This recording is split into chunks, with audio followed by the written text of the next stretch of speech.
નમસ્કાર. News of Gandhinagar daily headlines today. આ વખતે બધું કેમેરા સામે કર્યું જેથી કોઈ પુરાવા ન માંગે. ગાંધીનગરમાં પીએમ મોદીનું ઓપરેશન સિંદૂર મુદ્દે નિવેદન. ચર્ચિત શિક્ષક ખાન સરે ચૂપચાપ કર્યા લગ્ન. વિદ્યાર્થીઓને જમણવારનું આમંત્રણ. લોકોએ પૂછ્યું કોણ છે પત્ની. એક જ પરિવારના 7 સદસ્યોના મૃતદેહ કારમાંથી મળી આવતા હડકંપ. હૈદરાબાદમાં લોહીનું ટીપું લીધા વિના એઆઈ એપની મદદથી બ્લડ ટેસ્ટ કરાયો. વિશ્વ પર્યાવરણ દિન નિમિત્તે વડોદરામાં ઝુંબા ફોર ફિટનેસ અને ગ્રીનથોન યોજાશે. ભારતમાં સૌથી ખતરનાક રોકેટ લોન્ચર પિનાકા MK3 તૈયાર. યુદ્ધ સમયે સાબિત થશે ગેમ ચેન્જર. કોરોનાનો નવો વેરિયન્ટ કેટલો ખતરનાક. ICMR એ કહ્યું ગભરાશો નહીં, વાયરલ ફીવર જેવા છે લક્ષણો. મહિલાઓ દ્વારા પુરુષો પર સૌથી વધુ અત્યાચાર કયા દેશમાં થાય છે? તંત્રીલેખ. કંપનીઓનો નફો ₹3.6 લાખ કરોડના વિક્રમી સ્તરે. ટેક્સાસમાં 2 પાકિસ્તાની નાગરિકોની વર્ષોથી ઇમિગ્રેશન છેતરપિંડી અને મની લોન્ડરિંગ રેકેટ ચલાવવાના આરોપમાં ધરપકડ. અમેરિકાના સાઉથ કેરોલિનામાં અંધાધૂંધ ગોળીબાર. 11 લોકો ગંભીર રૂપે ઇજાગ્રસ્ત.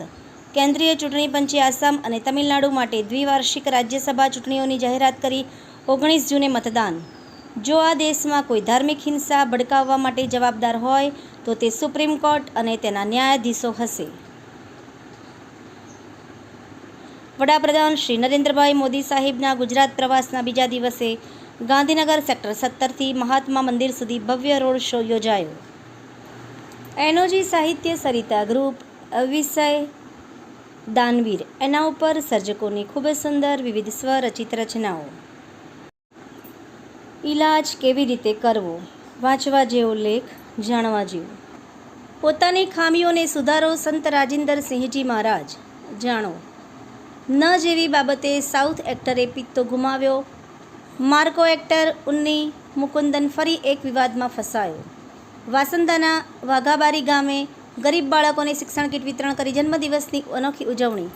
માણસામાં ગેરકાયદે આનંદ મેળામાં દુર્ઘટના. વાવાઝોડામાં રબરનો ફુગ્ગો ઉડતા 2 બાળકીઓને ઇજાગ્રસ્ત. મેળો બંધ કરાવાયો. 37 વર્ષીય બંગાળી યુવક સહિત 4 લોકોના મૃતદેહ મળ્યા. પોલીસે તપાસ શરૂ કરી.